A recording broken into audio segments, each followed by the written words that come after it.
Cette vidéo vous est présentée par la boutique de Diceall.com, les prix les plus bas sur vos jeux de société favoris.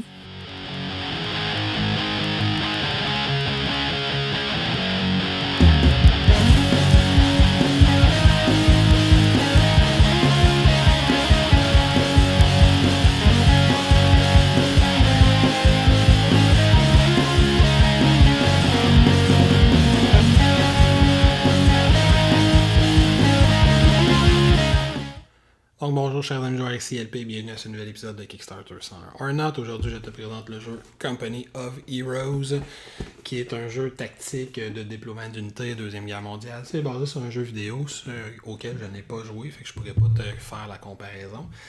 Donc c'est un jeu qu'on va déployer une grande carte, c'est un jeu qui se joue de 2 à 4 joueurs, mais c'est surtout un jeu à 2 joueurs. Il y a également un mode solo sur lequel je vais revenir à la fin du vidéo.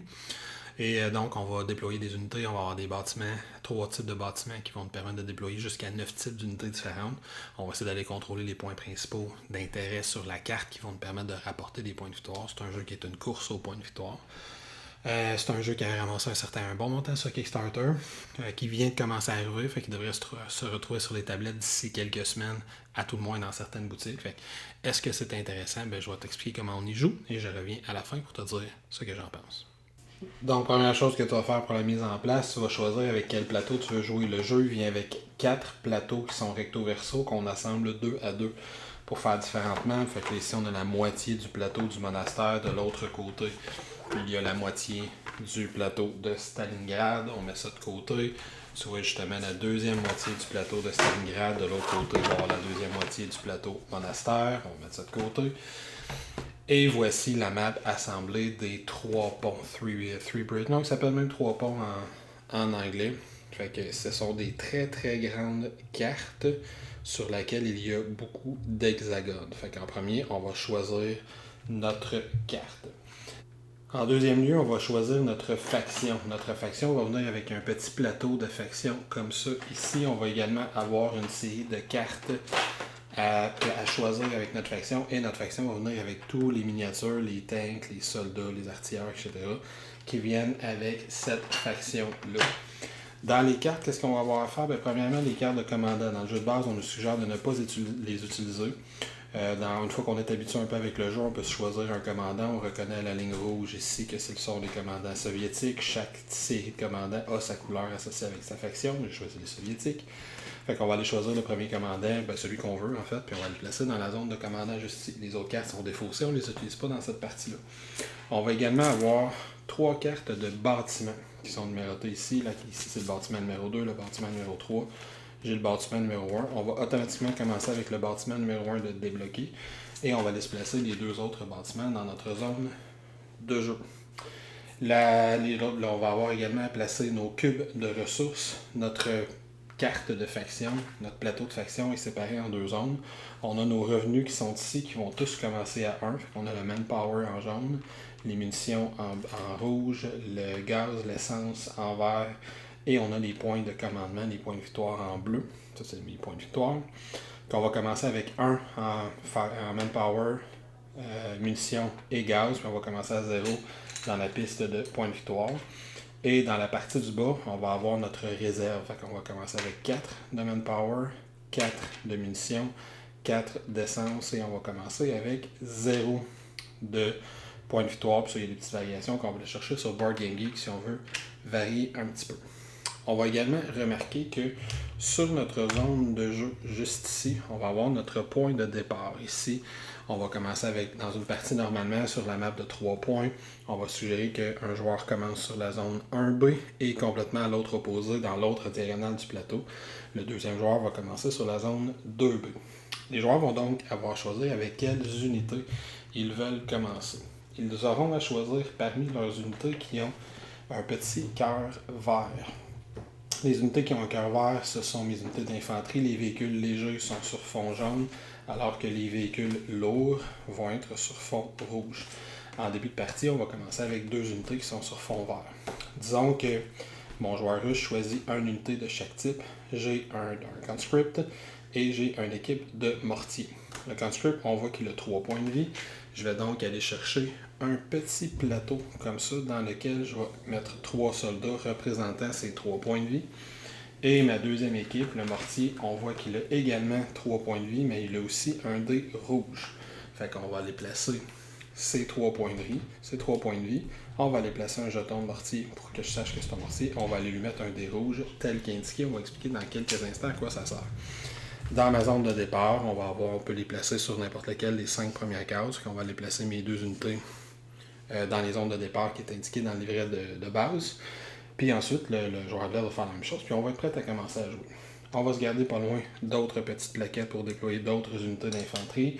On a des plaquettes pour déployer des unités de tank si on veut leur associer des dés, des trucs comme ça. On a des jetons de points de dégâts, d'expérience. On a beaucoup de types de dés différents qu'on va se garder pas loin de la surface de jeu. On va avoir des jetons de drapeau qui vont se placer près de la surface de jeu. Puis quand tout le monde a fait sa mise en place, on est prêt à commencer. Maintenant, comment gagne-t-on par Company of Heroes? Ben, c'est un jeu où on va faire une course au point de victoire. Fait qu'on va se choisir une longueur de partie. Puis le premier à se rendre à 13, 15 ou 18 points de victoire, selon le mode qu'on a choisi, va remporter la partie. On a principalement 2 façons de marquer des points de victoire dans Company of Heroes. Premièrement, on va essayer de contrôler les zones qui rapportent des points de victoire, qui sont identifiés comme ça avec une petite étoile. Il y en a une ici, il y en a une autre juste là. Quand on contrôle une zone, on va placer un petit drapeau à notre couleur dessus. Disons que je suis joueur rouge parce que je suis russe. Fait que si je contrôle cette zone-là, je vais placer un drapeau. Puis cette zone-là va me rapporter un point de victoire tous les tours de jeu. Si mon adversaire en prend le contrôle, on va tourner le jeton. Puis là, c'est lui qui va marquer le point de victoire à tous les tours de jeu. Fait que ça, c'est la première façon. La deuxième façon, c'est en éliminant des unités ennemies. Au fur et à mesure qu'on fait des dégâts, on va retirer les figurines d'un socle, puis quand on enlève la dernière, on va tuer cette unité-là. Ça va nous rapporter un point de victoire. Fait que ce sont les 2 façons principales.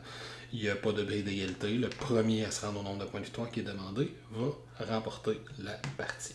Maintenant, comment fonctionne le tour de jeu? Bien, dans le tour de jeu, on va avoir un petit rappel sur notre deuxième carte de building, puis c'est la même chose pour toutes les factions. Comment fonctionne le tour de jeu? Fait qu'il va y avoir une phase de manœuvre que les joueurs vont faire à tour de rôle, en faisant chacun un tiers de la phase de manœuvre, puis l'autre joueur va faire son propre tiers, ensuite on fait le deuxième tiers de chaque joueur, puis on continue comme ça jusqu'à temps que tout le monde ait complété sa phase de manœuvre. La phase de dégâts, elle est simultanée pour tous les joueurs. Et ensuite, il y a la supply phase à la toute fin qui est également simultanée pour tous les joueurs. Donc, fait qu'on va tout simplement continuer en suivant ces différentes actions-là jusqu'à temps qu'un joueur atteigne le nombre de points de victoire qui a été demandé. Donc, commençons par la Maneuver Phase. Donc, dans la phase de manœuvre, comment ça fonctionne? La phase de manœuvre va servir à déplacer les unités, les déployer pour qu'on puisse aller attaquer son adversaire. Chaque joueur va avoir 9 cubes de commandement à placer dans sa phase de manœuvre, puis on va les séparer en 3 séries de 3 cubes. À tour de rôle, les joueurs vont dépenser 3 cubes. Donc le russe va en dépenser 3, l'américain va en dépenser 3, on va revenir au russe, à l'américain, ainsi de suite, jusqu'à temps que les joueurs aient dépensé leurs 9 cubes. Si dans une série de 3 cubes, je décide que j'en dépense qu'un, ben, je perds les 2 autres. Ils ne se reporteront pas à la partie suivante de la phase de manœuvre. Fait que c'est comme 3 fois 3 points de déplacement. Je ne peux jamais attribuer plus que 3 cubes à la même unité dans toute la phase de manœuvre. Fait qu'une fois que j'ai déplacé la même unité 3 fois, je ne pourrai plus la déplacer de toute la phase de manœuvre. Fait qu'au début, dans mon exemple, j'ai 3 unités de chaque côté. Si par exemple, il y avait un autre tank pour les Américains comme ça, ben, il n'y aurait pas plus de cubes de déplacement pour autant. Il y en aurait quand même juste 9 à séparer entre ces 4 unités. Avec mes points de déplacement, les autres choses que je peux faire pour un point de déplacement, je peux rentrer à l'intérieur d'un véhicule qui a la capacité de transport. La capacité de transport va être indiquée avec ce petit icône-ci, l'espèce de carré avec la flèche vers le bas, m'indique que le Scout Car peut transporter des unités. Donc, si le Scout Car transporte des unités, en dépensant un cube, je vais déplacer toute la gang. Puis ensuite, en dépensant d'autres cubes, ben là, c'est cette unité-là elle-même qui va se déplacer par elle-même. Avec un point de déplacement, on peut également rentrer dans les bâtiments. Les bâtiments sont séparés par les lignes vertes qui sont comme ça juste ici. Il y a un upgrade pack qui existe pour avoir des bâtiments en 3D en plastique. Fait que, si je suis ici avec un cube de déplacement, je peux rentrer juste ici à l'intérieur. Ça va me donner des gros bonus défensifs. Et avec un cube, je peux également activer les unités qui ont des armes particulières. Par exemple, mon unité de mortier ici, je pourrais dépenser un cube pour activer son mortier. Et évidemment, il va pouvoir se déplacer juste si son mortier n'est pas en position offensive. Fait que je pourrais prendre un autre cube pour le désactiver puis recommencer à me déplacer avec cette unité-là. Disons que je commence la phase comme ça ici pour faire un petit exemple rapide. Je vais aller placer mon mortier pour qu'il soit prêt à tirer quelqu'un. Fait que je vais commencer par le déplacer de 2 cases comme ça. Et je vais toujours garder les cubes sur la zone de l'unité qui s'est déplacée pour que je me rappelle combien de cubes je lui ai assigné jusqu'à maintenant. Je vais commencer avec mon troisième cube à amener mon véhicule vers le centre du plateau. L'adversaire a un gros tank, il sait qu'il va aller contrôler la zone, il va aller placer tout de suite 3 cubes pour placer son énorme tank juste ici. On va ensuite placer tous les cubes de déplacement qui ont été utilisés. Ça revient à moi, mais je vais tout de suite prendre mon troisième cube pour activer mon mortier. Je vais vouloir essayer de détruire ce tank-là, évidemment. Et de l'autre côté, je vais commencer à amener cette unité-là juste ici pour prendre le contrôle de ce point-là. Mon adversaire, maintenant que j'ai dépensé 3 cubes, il veut faire rentrer une unité dans le bâtiment qui est juste ici. Avec son troisième cube, il va commencer à placer lui qui est juste ici. Ça revient à moi avec mes 3 cubes. Disons que je finis de déployer lui juste ici. Je ne peux plus lui assigner de cubes parce qu'il y en a 3. Lui non plus. Je fais rentrer lui dans le bâtiment. Moi, mes 9 points sont assignés. Mon adversaire, disons, qui décide de dépenser ses 3 cubes pour amener le petit tracteur, le petit Jeep juste ici. Tout le monde a dépensé ses 9 cubes. On voit que lui a dû les séparer dans différentes unités. Moi, j'ai pu en mettre 3 par unité. J'aurais pu en dépenser un de moins si j'avais voulu pour qu'il soit une case un petit peu plus loin. Mais donc, une fois que tout le monde a dépensé ses 9 cubes, on est prêt à commencer la phase suivante, c'est-à-dire la phase de dégâts. Dans la phase de dégâts, là, on va aller assigner des dés de dégâts. Fait qu'on va aller voir nos unités, quel type de dégâts ils font. Mon petit Jeep, il fait des dégâts anti-infanterie. Fait qu'il a un petit soldat comme ça, juste ici. C'est ça qui indique le type de dégâts, c'est indiqué ici, attaque. Mon autre infanterie, elle également, fait un type de dégâts. J'ai une portée de 2 quand j'attaque. J'ai une portée de 2 quand j'attaque. Mon mortier, lui, il a une portée de 4, de 5 même quand il attaque, mais on voit qu'il ne peut pas attaquer sur la case qui lui est adjacente. Il peut attaquer juste les cases qui sont plus loin. Mon mortier se rend très loin. Par contre, tout le monde a une vision de 2 cases, même si la portée est plus haut. Ce qui veut dire que ça te prend dans ces jeux-là des spotters. Fait que si je regarde mon mortier, il fait 1, 2, 3 de portée. Puis ça, c'est en passant, mon mortier fait des dégâts explosifs, comme ça ici. Fait qu'il y a une portée de 3, mais l'unité se situe à plus que 2 cases. Fait qu'il la voit quand même pas. Par contre, comme cette unité-là, elle est à 2 cases de celle qui est ici, lui voit lui, ce qui lui donne le champ de vision à lui. Comme lui a un 5 de portée, il peut l'attaquer. Fait que les dégâts que j'ai, on va aller chercher ces dés-là, puis on va en prendre un pour chaque type de dégâts.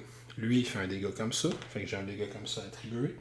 Lui, il fait également un dégât comme ça, fait qu'on va aller l'attribuer de la même façon. Et mon mortier, on l'a dit, fait un dégât explosif. Voici donc les dégâts que moi j'ai à distribuer.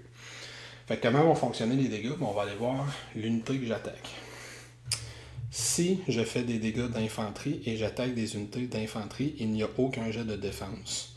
Mes dégâts passent automatiquement. Ça fait donc automatiquement des dégâts. Fait que si par exemple, au lieu d'avoir cette unité-là ici, j'avais, disons qu'on va s'installer comme ça ici. Disons que lui est là, puis lui est là pour faire mon exemple de dégâts. Fait que je continue. Fait que lui, donc, il fait des dégâts qui ne sont pas bloqués sur les unités d'infanterie. Si je fais des dégâts qui sont des tanks, des dégâts perforants, on voit que les unités d'infanterie ont un jet de défense. Les jets d'explosifs, les unités d'infanterie n'ont pas, puis lance-flammes, ils n'ont pas aussi. Puis on va continuer à suivre cette étape-là. Fait que les véhicules légers sont en jaune, les véhicules rouges, c'est les véhicules lourds, les secondes rouges. On a les emplacements, les bâtiments qui sont les mauves, que certaines factions peuvent se construire, puis on a les bâtiments neutres qui sont déjà sur le plateau, qu'on ne peut pas attaquer de base, mais qu'on peut détruire si on attaque avec des dégâts explosifs ou des dégâts de feu. Comment fonctionne tout ça? Allons voir. Fait qu'ici, disons que j'ai replacé ça pour faire une petite situation.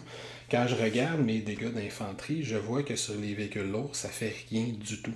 Fait que ça me donne rien d'assigner les dégâts de ces deux unités-là à lui. Fait que je vais les assigner à lui. On fait juste les mettre tout simplement sur sa case. Lui, par contre, les dégâts d'explosifs, j'ai une chance de faire quelque chose. Fait que je vais lui assigner comme ça. Puis là, tous mes dégâts sont assignés. Lui m'assignerait ses dégâts de la même façon. Fait que disons que son gros tank, il fait des dégâts qui sont comme ça. Il fait un double dégât perforant. Disons qu'il l'assigne à lui. Son unité d'infanterie qui est juste ici fait également des dégâts d'infanterie comme ça. Disons qu'il l'assigne à lui. Tout le monde assigne ses dégâts, puis on les résout de façon simultanée. Les dégâts d'infanterie sur les unités vertes, on a vu qu'il n'y avait pas de défense. Fait qu'on fait simplement enlever une unité par point de dégâts qui a été fait. Je vais faire la même chose juste ici. Et voilà, il y a des dégâts qui ont été faits. S'il y avait eu un jet de défense, si par exemple on réussit à faire un dégât comme ça, disons, à lui, mettons qu'il a reçu ça de dégâts, fait que je vais voir le rouge, il a droit à une défense contre les explosifs. Fait que comment ça fonctionne quand on a un jet de défense à faire? Ben, le dé de dégâts qu'on a reçu, on fait juste le lancer. Rouge, on n'a pas réussi à bloquer le dégât. Vert ou noir, on a réussi à bloquer le dégât. Fait que dans mon exemple, j'avais roulé rouge, il n'a pas bloqué le dégât. On peut aller prendre un petit cube de dégâts, puis on va y mettre pour montrer qu'il a subi un point de dégâts. Et quand il a subi un nombre de points de dégâts égal à sa santé, la santé est toujours écrite sur la carte de faction qu'on a, ben, cette unité-là, elle est éliminée. Fait que les dégâts vont fonctionner comme ça. Il y a une règle avancée qui dit que les dégâts explosifs peuvent être aléatoires. Fait que quand on fait des dégâts explosifs, on peut les lancer. Si on obtient vert, ils sont doublés. Si on obtient noir, ils sont normaux. Fait qu'un point de dégâts. Puis si on obtient rouge, ils n'ont rien fait. Mais ça, c'est une règle avancée. On n'est pas obligé de jouer avec ça. Fait que la partie de dégâts va fonctionner à peu près juste comme ça. On va toutes les assigner de façon simultanée. Si on a un petit bouclier sur notre fiche de dégâts, ça indique que l'unité va avoir le droit de lancer le dé pour tenter de se défendre, puis elle a 4 chances sur 6 de réussir à se défendre. Fait qu'on voit que les dégâts d'infanterie sont moins bons contre les véhicules jaunes, contre les véhicules légers jaunes, puis sont encore moins bons contre les véhicules rouges, mais sont excellents comme les verts. Alors que les dégâts d'artillerie, les dégâts de tank, dis-je, sont un peu moins bons contre l'infanterie parce qu'ils ont un jet de défense, mais sont très bons contre les véhicules légers parce qu'ils n'ont pas de jet de défense, ce qui veut dire que les dégâts passent automatiquement. Fait qu'on attribue tout ça. Fait que disons que lui, suite à ses dégâts, il y a eu des dégâts tank, comme ceci. C'est un véhicule léger. Fait que c'est 2 dégâts automatiques. Fait qu'on mettrait 2 cubes de dégâts comme ça. Puis on fait juste rouler comme ça en faisant le tour des différentes unités. Comme ça ici. Il y a également dans la phase de dégâts, il peut y avoir, là c'était pas le cas dans ma situation, mais il peut y avoir certaines des unités qui ont l'habileté de pin, qui ont l'habileté d'immobiliser une cible adverse. Voyons comment ça marche. Si par exemple mon unité qui était juste ici, disons qu'elle s'était rendue ici dans son déplacement, j'ai pris un cube pour activer, elle c'est une unité de mitrailleuse, elle a un machine gun. Le machine gun va avoir l'habileté pin. L'habileté pin, elle va être indiquée avec un petit D comme ça. Fait qu'au début de la phase de dégâts, avant d'assigner des dégâts à n'importe qui, on va commencer par aller piner une unité adverse. Fait qu'on va mettre le D dans cette zone-là. Ça indique que lui ne peut plus se déplacer, il ne peut plus attaquer, il ne peut plus rien faire, vu qu'il est sous le feu de la mitraillette ennemie. Fait qu'il va falloir éliminer lui si on veut que lui puisse recommencer à tirer. Il est quand même sujet à recevoir des dégâts d'autres. Mais là, dans mon exemple, il n'aurait pas pu faire des dégâts sur le tank qui était là, vu qu'il était piné par la mitrailleuse qui était juste ici. Fait que le dégât, il est quand même assez déterministique en anglais. Il est assez déterminé, il n'y a pas tant de hasard que ça. On a notre jet de défense à faire de temps en temps et généralement on réussit les jets de défense. Dernière chose que je vais dire sur les dégâts, c'est si on tente d'attaquer des cibles qui sont dans des bâtiments. Par exemple, si quelqu'un attaque lui. Fait que si lui, son dé de dégâts qui infligeait, qui était celui-ci, si au lieu de l'infliger à lui, qui ferait un dégât automatique, il décide de l'infliger à lui, ça fait quand même un dégât automatique, mais vu qu'on est dans un bâtiment, on a toujours 2 dés de défense de plus. Fait que là, je pourrais jeter les 2 dés, c'est 2 succès, parce que j'ai pas roulé de rouge, donc le dé de dégâts qui m'était assigné, je l'ai bloqué. Et même s'il y avait 2 unités, disons que ça, c'est pas une unité de mitrailleuse, qu'elle est comme ça, et qui attaquait ici, et qui assignait tous les 2 leurs dégâts à lui, ben ça lui permettrait quand même de rouler les 2, étant donné qu'il est à l'intérieur d'un bâtiment. Il y a une règle avancée qui dit que si on est à l'intérieur d'un bâtiment, on peut rajouter la règle que le bâtiment peut se détruire. Donc le bâtiment va avoir un certain nombre de points de vie. Puis si on détruit le bâtiment au complet, on tue tout le monde qui est à l'intérieur du bâtiment. Mais encore une fois, ça c'est une règle avancée.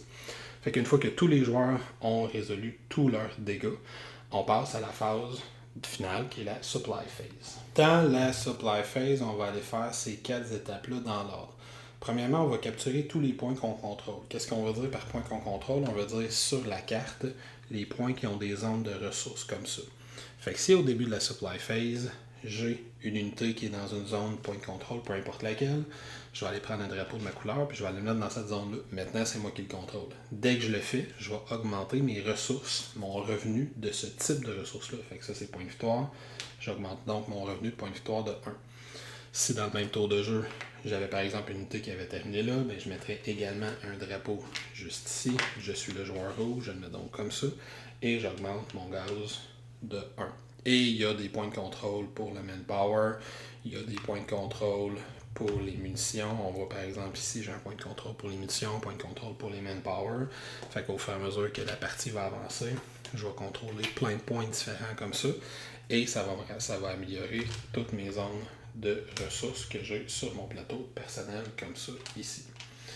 La deuxième chose qu'on va faire, on fait le là, puis c'est très important de préciser, c'est après la phase de combat. Fait que des fois, je peux avoir placé une unité sur un point de contrôle, mais me le faire détruire pendant la phase de combat.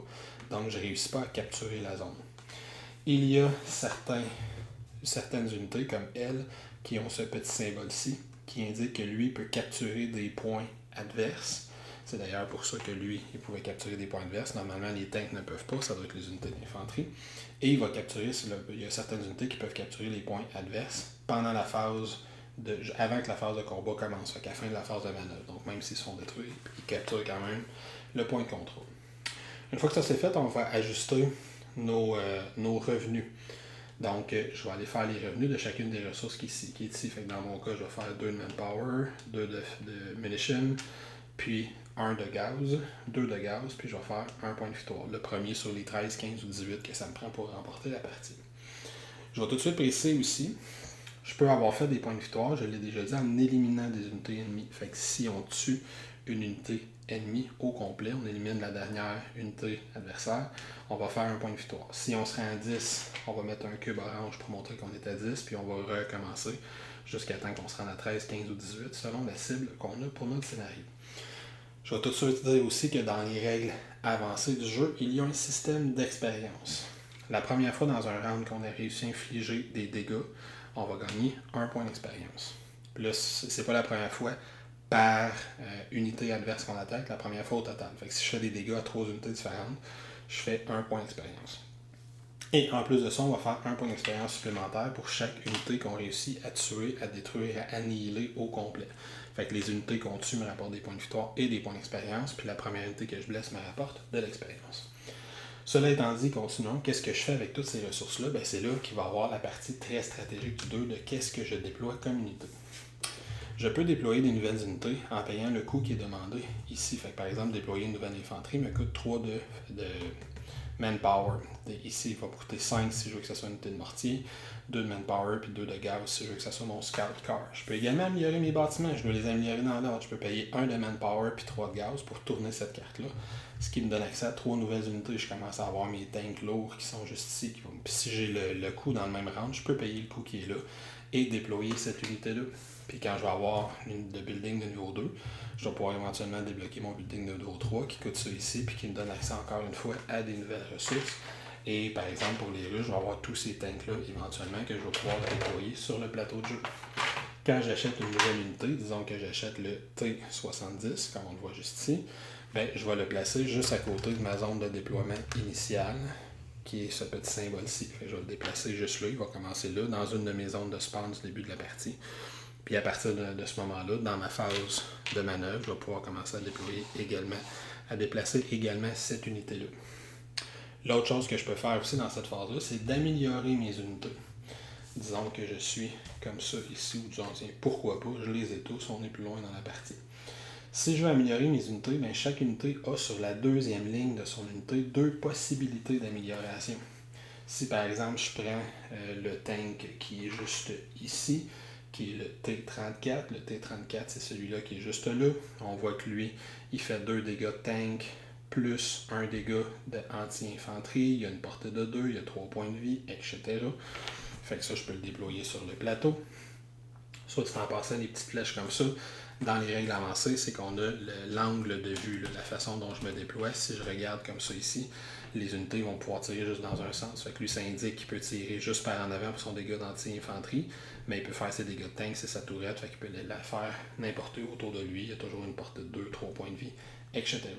Donc, toujours dans ma phase de supply, ma dernière partie de la phase de supply, je pourrais payer 3 munitions, par exemple, 1, 2, 3, pour dire que cette unité-là est maintenant un 4e point de vie. Il est plus difficile. Je pourrais dépenser de l'expérience, je pourrais dépenser 1 point d'expérience pour dire que cette unité-là fait un dégât d'infanterie supplémentaire. Fait que je peux tout simplement mettre un dé d'infanterie avec pour me rappeler qu'il fait un dégât de plus. Ou si je veux, on a même des petits spots comme ça pour pouvoir aller mettre les différents trucs que cette unité-là va avoir si je veux me rappeler qu'est-ce qu'il y a exactement comme bonus, comme malus, comme pouvoir spécial, etc. Donc, je vais avoir cette façon-là d'améliorer. Fait que je peux payer soit l'expérience, soit le coût qui est demandé en munitions à côté. Et si j'ai plusieurs unités, je dois le payer pour chacune des unités. Fait que en ayant payé un d'XP, j'ai amélioré juste celle. Si je paye un autre d'XP, ben, je pourrais améliorer également l'autre. Mais je ne suis pas du tout obligé de le faire. Parce que l'autre chose que je peux faire avec mon expérience, c'est d'améliorer mon commandant. Si je m'en vais juste ici, on voit ici que j'ai des coûts en expérience ici en haut. Fait que si je paie par exemple 2 d'expérience qui est ici, je pourrais dépenser 2 d'expérience, aller remplir la première case. Et là, je viens de débloquer le premier pouvoir. Si plus tard dans la partie, je repaie un autre 2 d'expérience, ben là, j'ai débloqué l'autre. Et là, je gagne le deuxième pouvoir. Toutes mes équipes de mortier ont un deuxième dégât d'explosif et je spawn une équipe de mortier gratuitement sans avoir à payer son coût. Fait qu'il y a beaucoup de façons différentes qu'on va avoir d'améliorer ses troupes. Je termine cette partie-là en disant qu'il y a beaucoup d'icônes dans le jeu. Et je vais avoir beaucoup de dés pour m'aider à me rappeler ce que les icônes veulent dire. Puis là, il y en a certains, une fois qu'on est habitué, par exemple, lui, c'est qu'il indique qu'il voit à 3 cases. J'ai déjà dit que la portée et la vue, c'est 2 choses différentes. Lui, il peut attaquer à 3 cases, mais normalement, une unité ne voit quand même qu'à 2 cases. Fait que ça prend un spotter pour pouvoir attaquer là. Mais lui, si je paie son expérience, il va voir à 3 cases. Ce qui veut dire que par lui-même, il va être capable de voir une cible à 3 cases et l'attaquer. Et on a un dé qu'on peut lui assigner à cette unité-là pour se rappeler que lui, il voit à 3 cases. Fait que c'est très visuel pour l'adversaire. Il y a le sniper, par exemple, lui ici, il voit une case de plus. Fait qu'il peut tirer et voir à 3 cases, mais lui, en plus, il a une habileté de camouflage. On peut l'attaquer juste si on est adjacent, même si on a une portée de 2, même si on voit à 3 cases. Et le sniper également, on va pouvoir lui assigner des dés à sa petite unité pour qu'on se rappelle qu'il a cette habileté-là. Et ainsi de suite. Fait que toutes les habiletés spéciales, certains tanks par exemple, j'en ai pas parlé, mais mon petit tank de transport a une habileté de déplacement supplémentaire d'une case par tour. Fait que normalement, quand je le déploie avec son dé qu'il peut utiliser comme un cube de déplacement une fois par tour. Fait qu'on va avoir beaucoup d'icônes comme ça. On va apprendre à s'en rappeler. Tous ces dés-là servent à se rappeler c'est quoi les différentes habiletés. J'ai des tanks qui vont être très lents, par exemple. Celui-là, juste ici, on voit qu'il est lent, fait que je dois lui assigner ce dé-là slow, ce qui indique qu'il peut soit se déplacer, soit tourner dans son tour. Lui, c'est plus compliqué de... en fait, lui, c'est que se tourner, ça prend du déplacement, fait qu'il ne peut pas se déplacer dans n'importe quel sens. Donc, on va avoir des petites règles spéciales avec chacune des unités, et chaque faction est très différente les unes des autres. Fait que quand on a terminé la supply phase, une fois qu'on a acheté tout ce qu'on veut acheter, qu'on l'a déployé sur la map et qu'on est prêt à recommencer, bien on recommence, on déploie toutes nos unités, on se tire dessus avec les ressources qu'on a, on déploie des nouvelles unités, on upgrade nos buildings, on upgrade nos différentes unités, puis on recommence jusqu'à temps qu'un joueur atteigne le nombre de points de victoire voulu. Alors voilà, chers amis, c'était le jeu Company of Heroes. Je précise tout de suite, maintenant je te donne quelques précisions sur le mode solo, voir comment il fonctionne, sur le mode co-op, c'est un peu la même chose. Le mode solo, on va avoir dans le fond une intelligence artificielle, on va choisir une carte de commandant ennemi. Ce commandant-là va déployer des unités et les unités, on va piéger les cartes qui vont nous dire quel est le comportement de ces unités-là. Par contre, les unités ne seront pas des figurines, ça va être des espèces de grands disques qui ressemblent à ceci, là, des disques de cette taille-là, fait des disques assez gros qui vont arriver face cachée sur le plateau de jeu. Puis quand ils vont être à portée de vue de nos propres unités, ils vont se révéler, puis là on va savoir qu'est-ce que c'est. Fait qu'il y a une partie tactique, on ne sait pas exactement si ça va être des tanks ou des unités d'infanterie. On a des idées de qu'est-ce que ça va être. Les unités sont divisées en différentes cas de couleurs qui nous permettent d'avoir une idée de ce que c'est. Fait que ça, c'est relativement intéressant. Puis je vais revenir. Mais sinon, pour nous, le jeu se joue à peu près de la même façon. Je reviendrai dans ma critique pour dire si le jeu de solo vaut la peine ou non.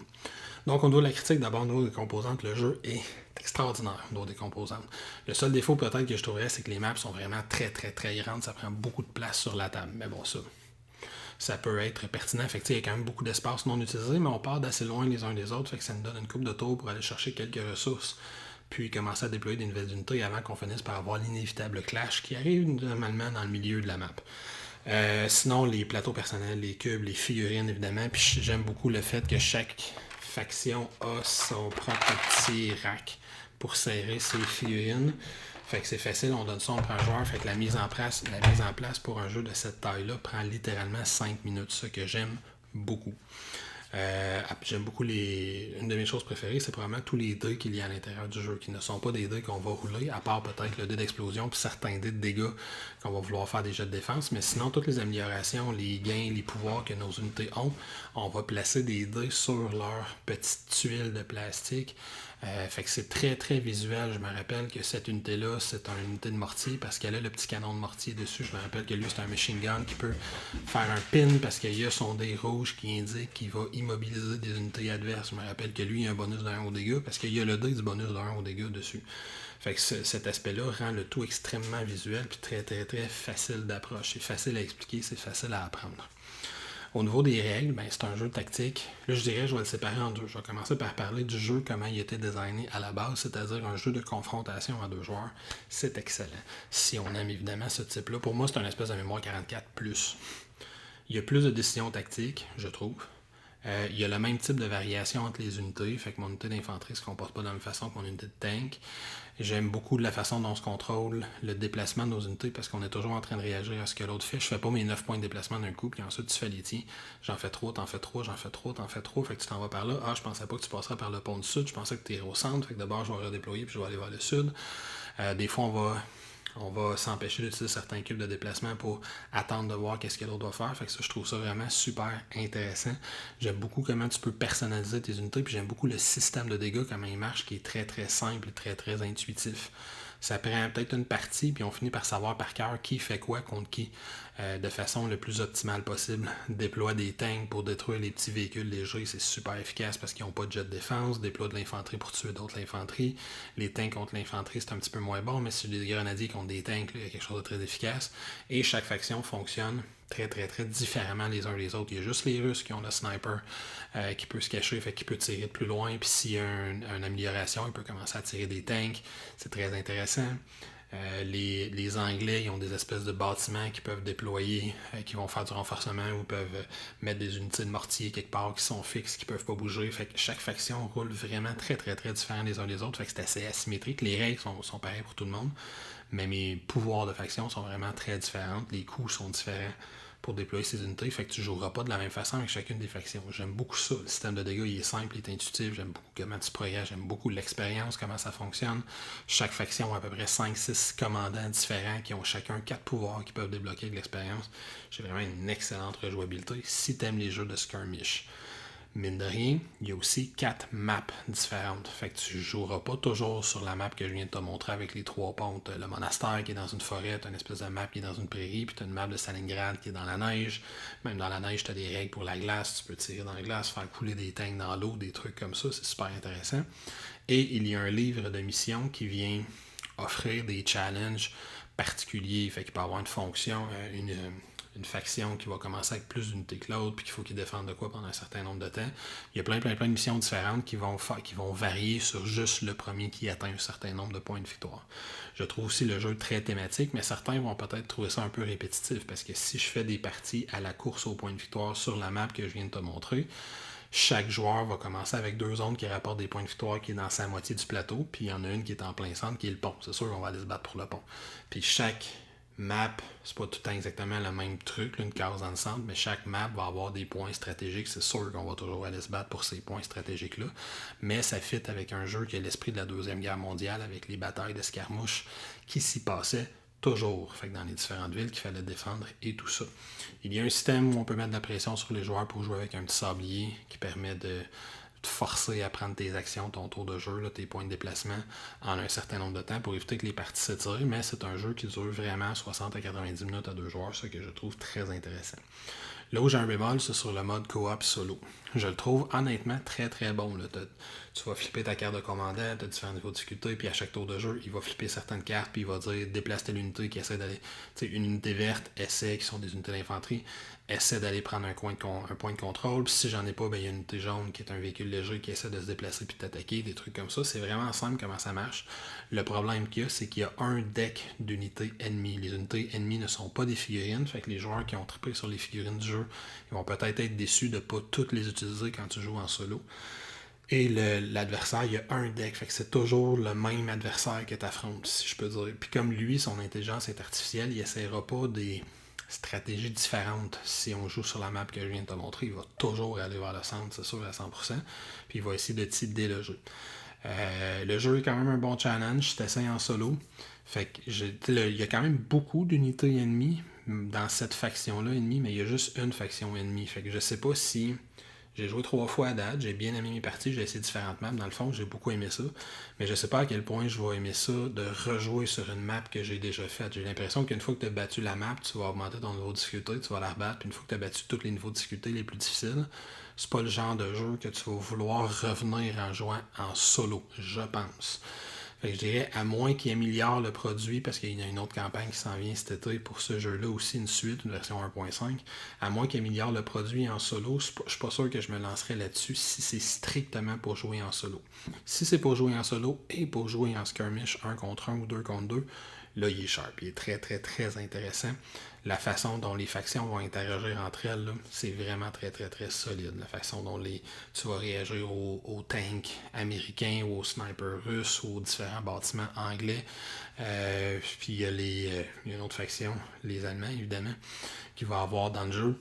Fait que c'est vraiment très intéressant ça, comment ça fonctionne. Fait que pour moi, c'est une belle découverte. C'est un jeu que j'aime beaucoup, que je vais recommander si tu aimes les jeux de skirmish, de confrontation, très très dans ta face à 2 joueurs, avec quand même beaucoup de stratégie dans tes déploiements d'unités, puis dans tes déplacements, comment tu vas gérer ça. Ça devrait être un jeu qui te plaît. Si tu pensais le prendre ou si tu pensais te le procurer spécifiquement pour jouer en solo, je suis un petit peu moins certain. Il va falloir que je joue davantage de parties, mais je ne me lancerai pas dans tout le coût que ça a eu d'avoir ce Kickstarter-là spécifiquement pour jouer en solo.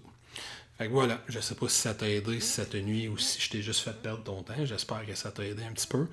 Moi, je vais te souhaiter une excellente fin de journée. Et avant de faire ça, je vais t'inviter évidemment à venir t'abonner à notre chaîne YouTube, à venir nous visiter sur Twitter, Instagram et pourquoi pas à venir nous supporter sur Patreon pour que l'on continue à te fournir du matériel qui on espère être d'excellente qualité. Sur ça, ciao.